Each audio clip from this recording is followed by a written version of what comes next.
South Africa's unique plant life has long been of interest to bioprospectors, keen to bring traditional medicines to the Western world.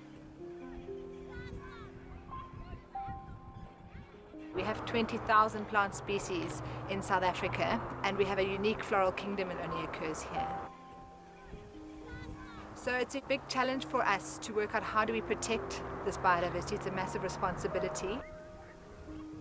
Masakene is a Xhosa village nestled in the mountains of the Eastern Cape and part of the Alice community. Pelargonium sidoides is a plant that is native to this region and renowned for its medicinal properties.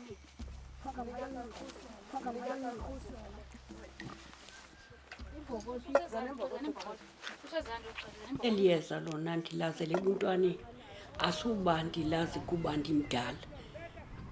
Kudala silisebenzisa eliyeza. Utatam ebesebenzisa amayeza notata omkhulu wam ebesebenzisa eliyeza empahleni nasebantwini. Eliyeza thina silithatha ngathi liyeza lemveli kuthi. Athi umntanam nobufunyenwe sisisu ngikhumbula uba kanene kwakuye kuthiwe nantsi into phakathi kwamasimi. Nam ke ndathi ngoku senditshatile ninabantwana bathi boba nesusu ndiyobaleke nam ndiyowukhapha ndilivaste ndiciphize ndipheke lithi lowupheka ke ndimselise umntana. Athi ke noba uyahambisa gqitha ndimcime nomcimangelayeza ndibone umntana esiba bhetere ndingakhange ndide ndiye kwagqirha. No ndaqonda uba mandiyibuyele le nto.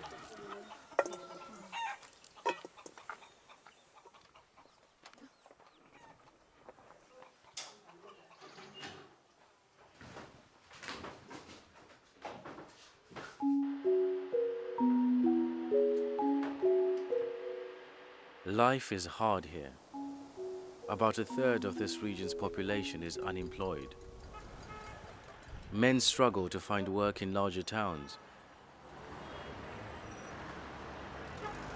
Back home, harvesting pelargonium is an important source of income for women and children. The Eastern Cape has always been almost a Cinderella community, a community which nobody seems to have wanted. Eastern Cape, even back in the 19th century, was the start of black political consciousness. As a result, the Eastern Cape was always seen as a political hot potato, and today it is a poverty-stricken province. Yeah. Isibaningi wonke umuntu apha kulanja uvendle usincede kakhulu thina apha ekhaya mnandi naye ningapeyi nopeya ngolo xesha. Uvendle ndisomba yena ndincedisa lo utata weli khaya sisomba uvendle ndincedisa ke nezikolo ngaye nabantwana begxotho nasezikolweni ufuna izihlangu zesikolo asikwazi imali epeyi umuntu oyi-1 sithenge izihlangu. For years, the local Xhosa population was not aware of the international market for pelargonium. Pelargonium, sidoides and reniforme have been traditionally used throughout these areas, the Eastern Cape and Lesotho, for stomach ailments, and more recently it's been used and exported internationally for respiratory problems. We've actually got 2 products that we sell. The one is Pelargonium tincture on its own, and then we also sell this one which is called Flu Fix. This one is a combination of Pelargonium with other antiviral, antibacterial herbs. When Europeans, in particular Germans, come to South Africa, they usually buy us out. They buy all the stock that we have. Unsurprisingly, its medicinal properties have not escaped the attention of pharmaceutical manufacturers. There is a guy which was 2006 which came here. He talked to the people of this village that he wants them to harvest for them. He take this medicine to Cape Town where there is a company which is called Percival. And then Percival take this medicine to Germany to the company which is called Schwabe. That's where the problem came. Local resident Nomtunzi Api was the first person in the village to notice a rapidly growing interest in the plant. I'm working in Grahamstown in Albany Museum. I was working in the department which is called herbarium. One weekend I came home. I found out there is a high harvesting of the Pelargonium. Even my children were doing it. Concerned by this development, Nomtunzi consulted a supervisor at the herbarium, botanist Tony Dold. I talked to Mr. Dold. Can you come to my village so that we can find out what is happening? He discovered that the medicinal value of Pelargonium sidoides had been well known in botanical circles for decades. There's a paper written about the history of the Pelargonium and its use going way back into the early 1800s. So this specimen was probably collected before 1896, but it was donated by the collector to the South African government herbarium. I heard about the Pelargonium for the first time probably 12 years ago. A young French guy and a young German man who were almost exploratory botanists. And they went into the rural areas around Alice and so on in the former Ciskei, and indeed Pelargonium was one of the plants that they asked people to show them and collected, and then they would send these plant specimens somewhere else in the world, I presume Germany, I'm not sure though. But it became quite clear to me quite soon that they were prospecting, they were looking for potential medicine, and it wasn't just Pelargonium, there was a whole suite of plant. In the early days of South Africa, when South Africa was a primarily Dutch colony, the big group of settlers were the German immigrants. They established a very strong German sentiment or German community here in this part of the Eastern Cape. In 1987, a German firm called Schwabe acquired the pharmaceutical company Isso Arzneimittel. Isso had been selling a Pelargonium-based medicine, Umkaloabo, for over 50 years. We sell Umkaloabo in about 40 countries all over the world. And here's a German package and a Swedish one. But the trade in Umkaloabo raised legal questions for Germany and South Africa. Both are signatories of the 1992 International Treaty on Biological Diversity. This treaty states that the community that has provided the traditional knowledge or technology traded outside its borders should also get a fair share in any benefits derived. Umkaloabo is an anti-infective drug. It is used for respiratory diseases, especially bronchitis. Yearly turnover of Umkaloabo is 40 million euro per year in Germany. We sell 5 million bottles a year of Umkaloabo in Germany, but I cannot talk about the tonnage of roots needed because these figures are confidential. In 2003, Schwabe registered 5 patents for Umkaloabo, effectively securing a monopoly of the European market. Schwabe had several patents, not on the plant Pelargonium itself, but first on the extraction process. Then we had 3 other patents regarding sickness behavior, regarding using Pelargonium extracts for HIV and AIDS, and regarding using Pelargonium extracts for Helicobacter pylori, infections of the stomach.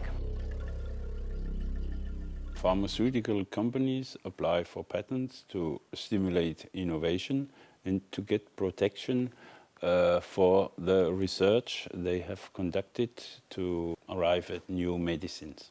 The key criteria are novelty, inventive step, and industrial applicability. Big companies have lots of money. They have the capital to be able to experiment and develop these things and create a product like this cough mixture. Maria Mayet is head of the African Center for Biosafety in Johannesburg. She claims that Schwabe has been trading South African traditional knowledge that could not be patented. You can imagine that it's a blockbuster phytomedicine, natural medicine, not only in Germany but other parts of Europe. And all Schwabe was paying for was the labor, and they were getting a resource free of charge, basically, to make a blockbuster medicine. For Maria Mayet, this is a clear case of biopiracy. The traditional definition of biopiracy is really the unlawful acquisition of resources and or traditional knowledge without the prior informed consent of knowledge and resource holders, and where there has been no benefit sharing on mutually agreed terms. She has been closely involved with the Alice community and helped them challenge 4 patents. So I went to Germany to say that I'm from the Alice community where we are buying this medicine. So I'm opposing what you are saying. You are also the first person who have an indigenous knowledge. And then this is our indigenous plants because it's from the wild. Maria Mayet and Nomtunzi Api took Schwabe to court under European patent law with the help of Francois Meinberg. Meinberg is an expert on intellectual property law who has worked on cases of biopiracy in the past. Here in Europe, there is no law to stop the commercialization of such products based on biopiracy. Therefore, we had to try to get it through another angle, and this is the patent.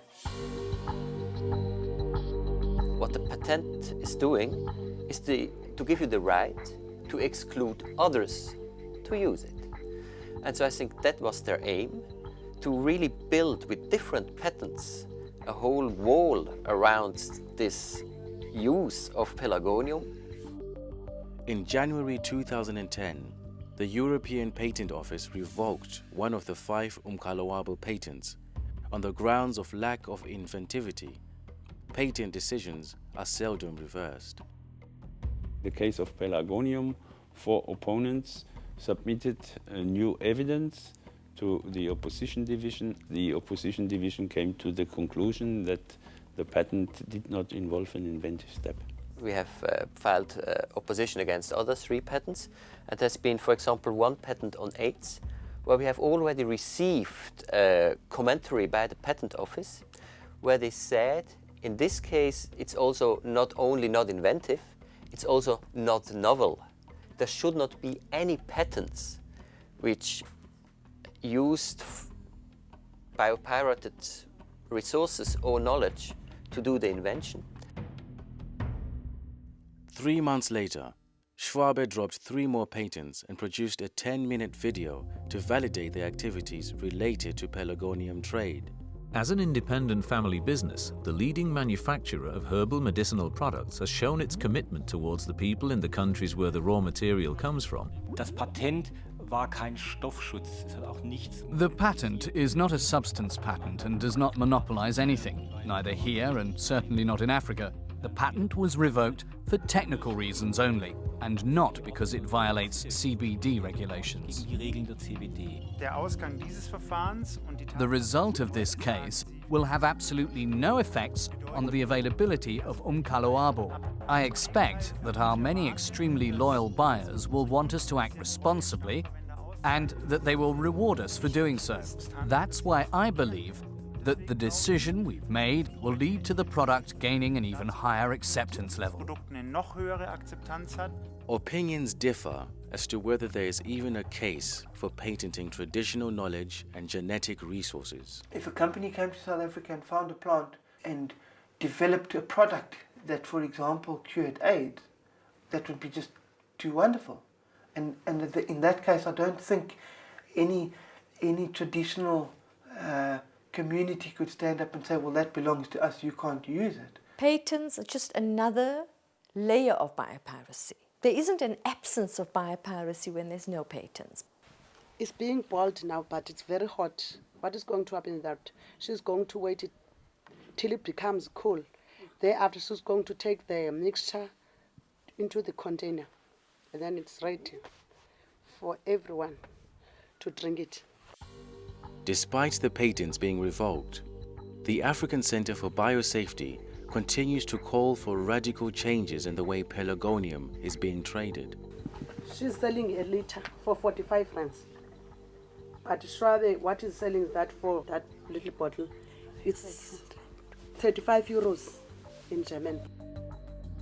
For me, that there's an inherent inequity in the system that is unacceptable, even if a benefit sharing agreement is agreed with the community and you give them clinics and schools and bursaries. But it's not just about money. How about we also have a stake in the production, the manufacturing of the product? You see, then it becomes a very different thing. Ulrich Feiter is the head of Parsifal, Schwabe's sole supplier of Pelargonium tubers. Parsifal is a company that concerns itself with the cultivation and processing of medicinal plants. We have a farm that's certified biodynamic, certified organic. The relationship with Schwabe is one of a supplier and a customer. We are contracted to source and supervise some cultivation of Pelargonium sidoides. We procure both wild harvested as well as cultivated. In the foreseeable future, that cultivated material will replace wild harvested material completely. When you harvest it, the plant actually does regrow again, and it can survive harvesting, but it takes a very, very long time for that tuber to recover. At the moment, the species is too widespread for us to list it under the international red list as threatened. Its current status in South Africa is declining. It may well become threatened in the next 5 years with the rate of harvesting that is happening.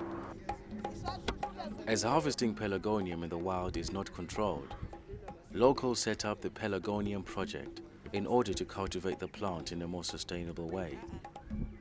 Whatever we try to do, it must be something that is going to be of benefit. The opening of new Pelargonium fields is celebrated by everyone, from the local chief to harvesters and government representatives.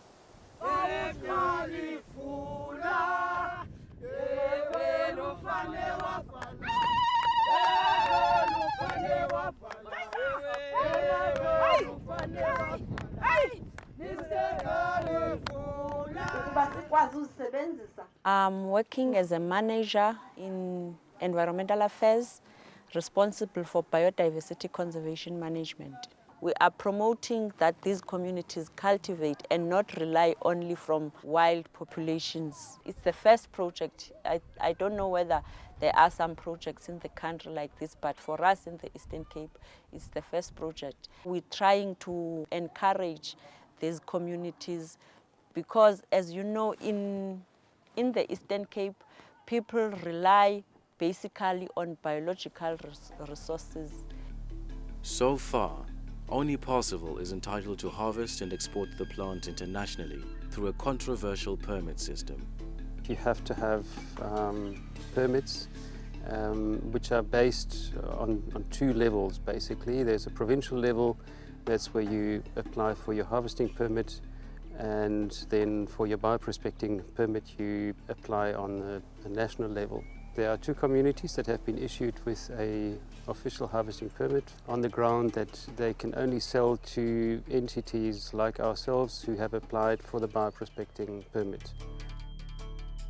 Since 2004, the South African Biodiversity Act has required companies wishing to export indigenous plants to apply for a bioprospecting permit and enter into a benefit-sharing agreement with local communities.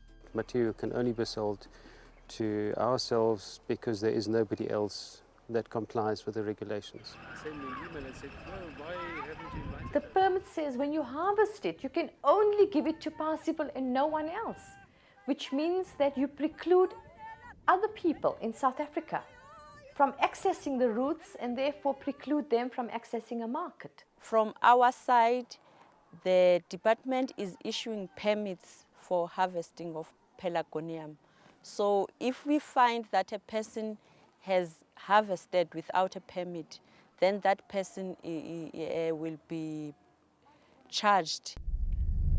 David Landu has been collecting Pelargonium since the international trade took off.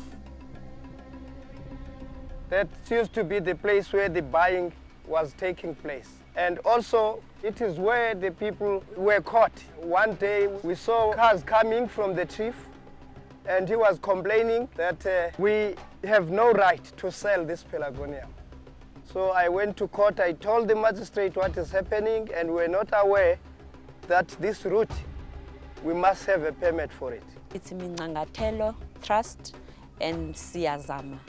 Those are the only two community groups that have permits with us and supply Percival. We're saying they're using that trust to circumvent the law because they should consult with everybody who has a stake in the Pelargonium and whose knowledge is implicated, not one trust. Who is this trust? The Imingklangatelo Development Trust has 40 trustees, all appointed by Chieftainess Chiali. They hold a harvesting permit, which means that they are the only people who can harvest the plant legally. Even though Ulrich Feiter from Parsifal is not a member of the trust, he insisted on attending the meeting. The idea was initiated by Chieftainess Chiali. and she knows her people. She knows almost all the villagers. Then from each village, she nominated people to be members of the trust. The local harvesters work in order to promote the mother trust. They work in the wild, and then they keep the pelargonium in bags, and then the trust take the bags from the workers, and then Percival pays the workers. The Percival company has also promised to make a donation towards the growth of the project. Just to clarify the situation, the trust as a whole has got a harvesting permit, and the individual harvesters are members of the community which report, so to speak, to the trust. The relationship between the harvesters and the trust is still there, but it's not a physical one. There's no warehouse, there's no money exchange on that level. The trust is the partner of a benefit-sharing agreement with the local government in Parsifal. But because pelargonium is not sold at a fixed price, it is difficult to gauge whether the trust is having a positive impact on the community or whether it is merely acting as an intermediary for Parsifal and their middlemen. So first of all, often Schwabe says that they are already doing benefit sharing because they're paying a fair price also. But that's a total misunderstanding of the rules of the Biodiversity Convention. Because benefit sharing in the sense of the convention is always on mutually agreed terms. It's not a company who says for its own, I'm paying you this and that's a good price. It has to be negotiated. And this wasn't the case here. Ingxowa bingenastendi semali esinayo. Eza ngxowa zintathu zam ndizombayo bendifumana imali encinci epha ku-50 rand. Ngoku ke umnqweno wam ibingowento yoba sibe kanti singabantu abaqeshwayo, sizazi into yoba ke ngoku siyaphangela right through, simane sivuka sokomba. Siyazi into yoba ke ngoku sizawuthi ngexesha lopeyiswa sipeyiswe imali zethu esandleni. Environment Officer Khanyiso Wonsi commissioned a study to measure the impact of the pelargonium trade on the local communities. One of the main frustrations from the community is the price. I think people are being exploited in this regard by Percival. The people who are purchasing the pelargonium from these illegal harvesters, they are using ignorance of these people. The illegal harvesters, they don't know the real value of the pelargonium in the market. Since the launch of the Pelargonium project, the work of once legal harvesters has been deemed illegal. We are not allowed to sell to Percival. In fact, even if we take it there, they won't take it. They told us that. Ndancedisa ke ngaloo vendle ndimomba ndimthutha kule mimango uvendle ndade ndathenga netanki iyule netanki yam ndiyithenge ngovendle uba ndingamombanga uvendle ngendingaseli manzi ngokuba khona amanzi apha ekhaya mnandi abantu bakha emadameni amdaka iminyaka emibini ndahlala ngowesithathu lo sikuwo singasomvi uvendle ngoku bathatha inkosi yathatha ke ngoku yona yomba ngoku yenza iprojekthi yakhe kavendle yamvala sasokola kanjalo sabuyela kulaa nto nangoku abantwana abaninji bayekile ufunda kophela laa vendle. Locals still harvest wild pelargonium as it is much more valuable than the cultivated tubers. The plants growing in the wild have a very deep red color, and that contains the actual compound. It's called umkalo. And that's a compound that is used medicinally. I know that there have been experiments to grow the plant, cultivate it, but it seems like it needs a very, very long time for the actual plant to build up these compounds, and that is why the plant is harvested only in the wild. Because of the way in which pelargonium is collected, it is still difficult to track down the origin of the roots and make sure it is always legally harvested. David Newton from Traffic, an international organization that monitors wildlife trade, worries that the regulations in place for harvesting are being disregarded. Illegal harvesting has always been an issue facing the industry, and if we go back 10 years or so, I think that most of the trade has gone on illegally.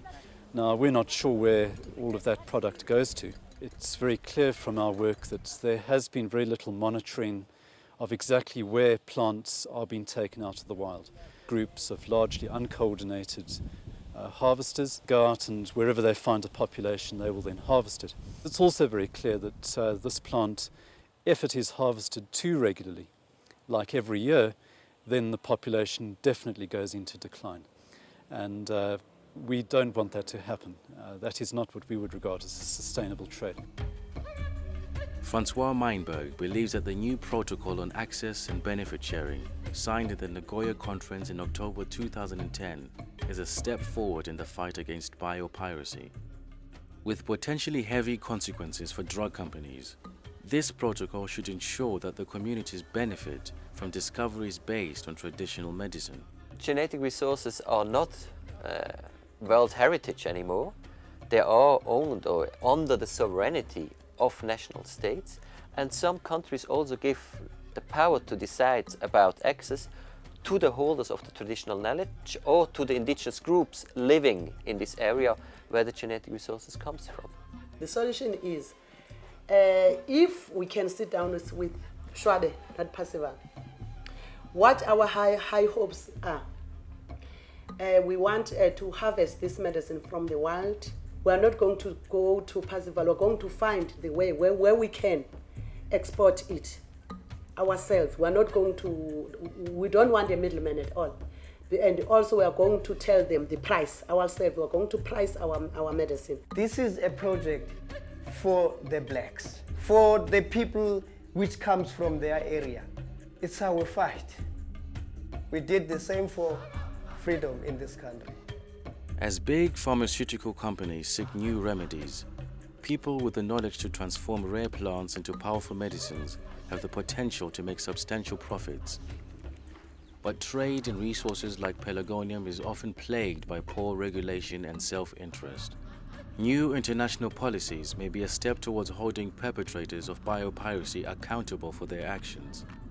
But these changes take time and investment, and Pelargonium remains a finite resource. If people are able to harvest Pelargonium and use it sustainable, we can be able to conserve it and use it even for future generations. But if we over-exploit it, then we might be causing damage for the future as well.